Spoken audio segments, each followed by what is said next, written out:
Samajwadi party के अध्यक्ष अखिलेश यादव और यूपी की डिप्टी सीएम केशव प्रसाद मौर्य के बीच की जुबानी जंग किसी से छिपी नहीं है। ऐसे में सपा अध्यक्ष ने अब केशव प्रसाद मौर्य को लेकर ऐसा चक्रव्यूह रचा है जिसमें बीजेपी फंसती दिखाई दे रही। जी हां, यूपी में बीजेपी सपा समेत सभी राजनीतिक दल उपचुनाव की तैयारी में जुटे हैं। बीजेपी ने फूलपुर सीट की जिम्मेदारी केशव मौर्य को दी है, लेकिन सपा ने इस सीट पर अपने दूसरे सबसे बड़े दलित चेहरे को उतार दिया है।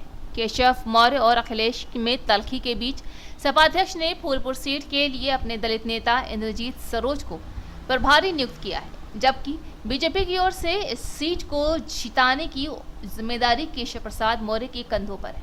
इंद्रजीत सरोज बड़ा दलित चेहरा है और इस सीट पर उनके समाज से बड़ी संख्या में मतदान आते हैं।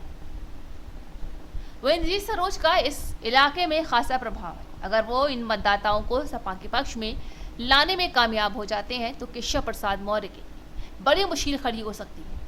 ऐसे में ये सीट उनके लिए प्रतिष्ठा की लड़ाई बन गई है। लेकिन बीजेपी के लिए सिर्फ फूलपुर ही नहीं, अयोध्या की मलकीपुर और अंबेडकर नगर की कटेहरी सीट भी नाक की लड़ाई बनी हुई है। शिवपाल यादव संगठन के महारथी माने जाते हैं। मुलायम सिंह यादव के वक्त से ही उनके पास गठन का बड़ा अनुभव रहा है। यही नहीं, पिछले साल घोसी उपचुनाव में भी वो अपना दम दिखा चुके हैं। जहां एनडीए ने इस चुनाव में अपने तमाम दिग्गजों को उतार दिया था, तो वहीं शिवपाल यादव ने अकेले बागडोर संभाली और इसी सीट पर बीजेपी के दारा सिंह चौहान को चित कर दिया।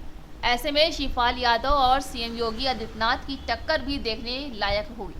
सपा ने अपने दाव से सीएम योगी और डिप्टी सीएम केशव प्रसाद मौर्य दोनों को घेरा है। इन दिग्गजों को उतारकर उन्होंने तीनों सीटों पर बीजेपी की लड़ाई को चुनौतीपूर्ण बना दिया है।